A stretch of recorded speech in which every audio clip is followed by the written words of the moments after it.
Kali ini kita akan sedikit bahas mengenai kitan metode electrocauter atau orang awam mengenal dengan metode laser ya. Jadi sebenarnya ini istilah yang kurang tepat. Nah, karena saat alat ini nyalakan, ini alatnya bentuknya akan macam-macam tergantung modelnya. Ini ada yang model seperti ini, ada yang model yang begini, ada lagi yang lain. Jadi saat dinyalakan bisa dilihat ya, kan merah. Jadi orang sering bilangnya laser. Jadi karena warnanya merah, terang, orang sering bilang laser. Padahal sebenarnya ini adalah kawat yang dipanaskan.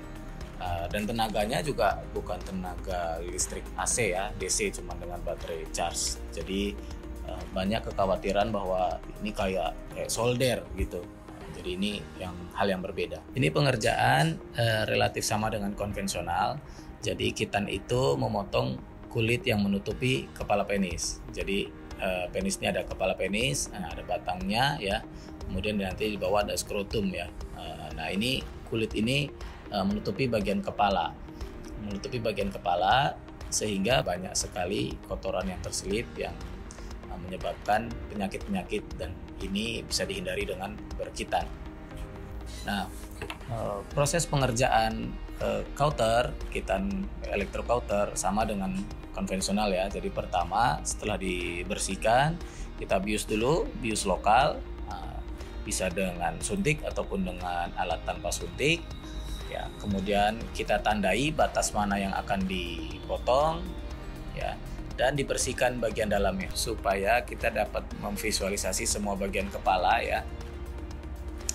Dan setelah itu kita lakukan penjepitan kulit ya dengan beberapa alat. Nah, ini alat-alat seperti ini bukan gunting ya. Makanya saat proses tindakan akan kita alihkan anak dengan VR ataupun dengan penutup kain supaya dia tidak melihat alat-alat ini. Karena ini sebenarnya alat untuk megang kulit ya, supaya tidak licin. Nah, tapi sekilas tampak seperti gunting. Jadi kelihatan seram ya. Ya, karena gunting pun bentuknya mirip kan seperti ini. Jadi ada beberapa jenis, ada yang lurus, ada yang bengkok, ada yang kecil, ya. Ada yang bergigi, ada yang tidak bergigi. Nah, setelah dibius, kita tunggu bius bekerja sekitar 3 menit.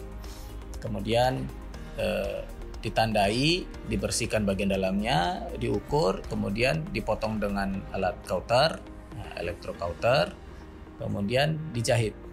Nah, jadi semua metode ada kelebihan kekurangannya. Kalau konvensional resiko perdarahannya dia lebih tinggi ya. Kalau electrocauter resiko perdarahan dia lebih rendah ya, tapi dua metode ini masih perlu dijahit. Kemudian nanti akan ada metode kitan modern. Ada yang dengan klem, ada yang dengan lem kulit, ada juga yang menggunakan stapler. Nanti kita akan bahas ke sana. Oke.